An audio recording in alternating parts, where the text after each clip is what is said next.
Okay.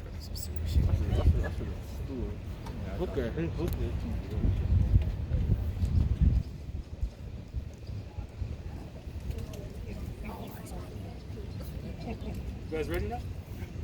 Yes. Tell my toast to wait some more. All right, guys. Now, speaking tonight, you're going to have Division Chief Ron Thomas and Officer Matt Longshore. Chief Thomas from Denver and Matt Longshore from Aurora. Chief. Thank you. Good evening, Division Chief Ron Thomas. I'm going to brief you all on an incident that concluded here at the 4600 block of Argonne. So about 5:30 this evening, officers assigned to Rocky Mountain Safe Streets were following some suspects that were believed to be involved in a number of robberies in the metro area. They followed them to 47th and Andes, where they attempted to make contact. At that location, one of the suspects ran through the parking lot here and attempted to forcefully take a vehicle from two citizens that were inside of that vehicle. Aurora officers at that time engaged the suspects. Shots were exchanged, and in that exchange, two Aurora officers were shot. The suspect was struck by gunfire as well. He's currently in critical condition, being treated at Denver Health Medical Center. So I can turn it over to Aurora to talk about the condition of those officers. Thank you, again, Officer Longshore.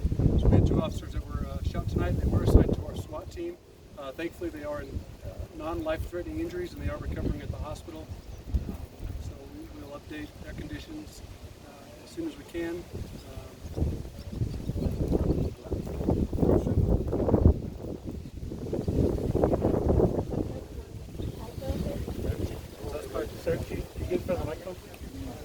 Suspect was struck by gunfire, yes, and was transported to Denver Health Medical.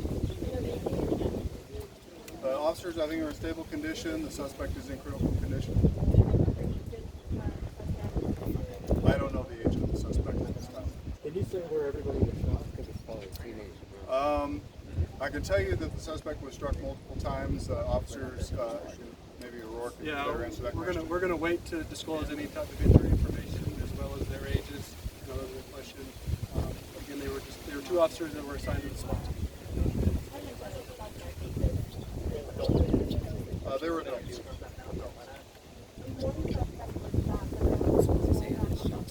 So we were following multiple suspects, but one individual that we were trying to contact ran and attempted to forcefully take a vehicle in this parking lot. That's when we intervened.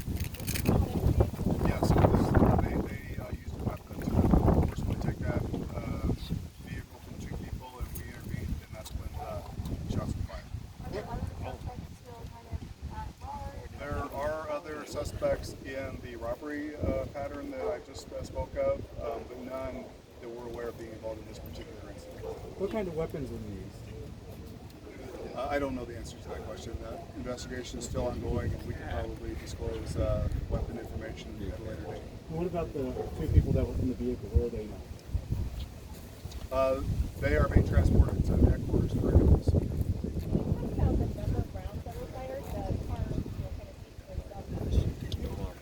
Yeah, I mean, obviously there's evidence that you can see, but we're not going to disclose the number of rounds fired until we do some further investigation. Yeah. And was there like a maneuver done by police to try and stop that car? Were they able to get in and try to... There was an attempt to intercept that vehicle from being driven away, and that's when the gunshots were exchanged, as I understand. When you say the attempt to intercept the vehicle, is that vehicle right there that's blocking it in? Is that? Yes.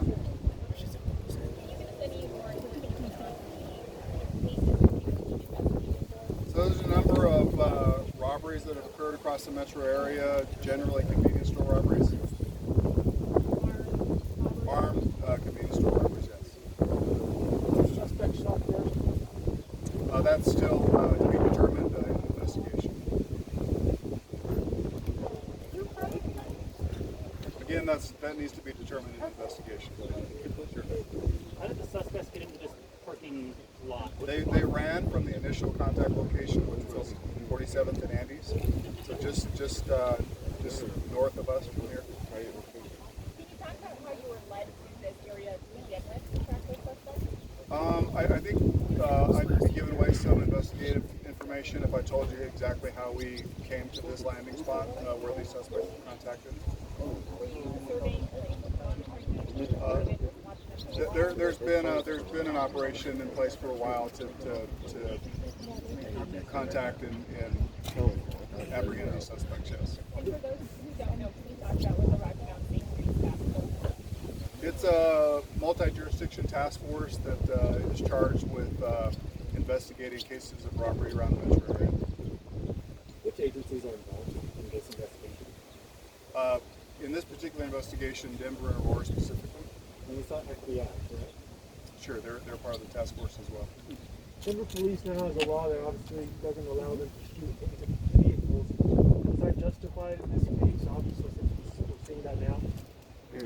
Again, I don't know the specifics of, well, we're not going to divulge the specifics of this case right now until there's some further investigation, but I can tell you that shooting into a vehicle is against our policy in most cases.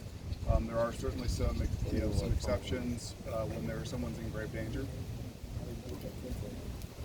Would you say that the suspects are monitoring or in fact those who were involved in robbery? We strongly believe so, yes. Thanks. Sure, go ahead.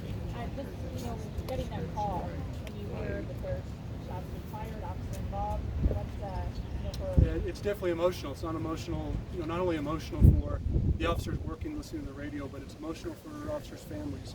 A lot of times this information gets out before families have chances to be notified. So, of course, we'd like the information to not get out so quickly so that officers' families can be notified of something like this. But luckily our officers are doing okay.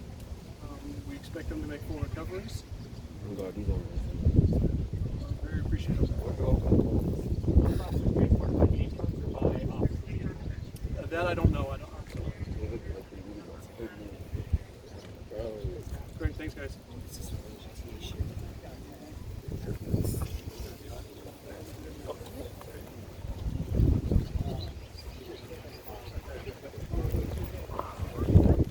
Get away from all them other cameras that are transmitting.